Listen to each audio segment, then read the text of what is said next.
Hi guys! Welcome to my channel. This is J. Lioven Reyes. And for today's video, mag-aayos tayo ng bago kong kama dito sa UK and lalagyan natin siya ng mattress protector.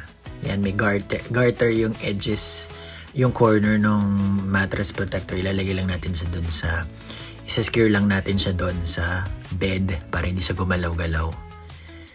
That's our mattress protector. Next is our fitted sheet. Lalagyan na natin yung fitted sheet para pinaka-cover nung ating bed. Tanggalin natin lang yung cover. Tapos i-fit lang natin siya sa corners nung bed. At ayusin lang natin siya ng konti. There you go. Ngayon naman, ayusin natin itong duvet. Ito yung duvet na binili natin sa Tesco. Yes!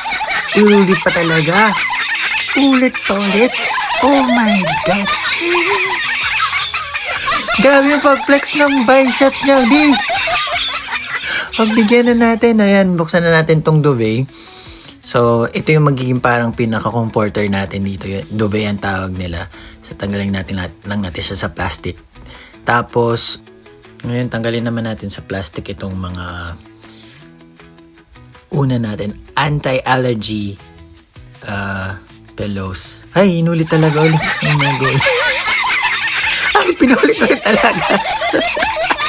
Oh, flex ba yung biceps niya, B? Okay, so tinanggalan natin yung mga plastics. Lalagyan naman natin yung duvet cover at saka yung pillowcase cover. Tanggalin lang natin tong pinaka-karton. Yan yung mga pillowcase cover. Tapos, nandyan na rin yung duvet cover. Lalagyan lang natin yung pillowcase cover dun sa pillows. Sakto yan, dalawa din yan. Set aside muna natin yan pagkatapos kasi ayusin natin yung duvet. Yes! Tapos, ayusin natin ng duvet. Actually, pinifigure out ko pa kung paano ilalagay ng duvet cover ng mas convenient. Parang may technique to na nakita ko dati sa TikTok. Hanapin muna natin yung pinaka-video. And then, it turns out, ay, mali pa rin yung pagkakalagay ko. Dapat pala sa ilalim tong duvet cover. Tapos, sa ibabaw yung duvet. So, ibabaliktad muna natin. Tiklop natin sa duvet cover. Tanggalin ko muna yung lock na butones ng duvet cover. Tapos, ilalatag natin yung duvet sa ibabaw ng duvet cover. And then, i-roll yun natin yung duvet at saka yung duvet cover together. Tapos, sa kabilang dulo niya dapat, yun yung opening kung saan mo siya i-turn para ilalabas mo dun yung pinaka-duvet. Okay? Tapos isusuot mo siya doon. Pagkasuot mo, magkasama na si duvet at saka si duvet cover. Di ba, magic?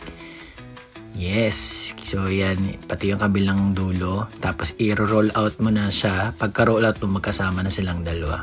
Tapos konting ayos lang and then okay na. And then ilalak na natin siya, ibubutones na natin yung edge, yung open edge ng duvet cover para hindi lumabas yung duvet dun sa duvet cover. And there you go.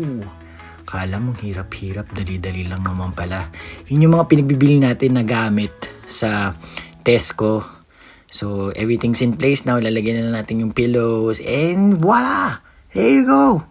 Sana gusto niyo yung content na to and that's just a simple setup ng bed for my temporary den here in my first room. See you again on my next video, guys. Thank you for watching. Bye!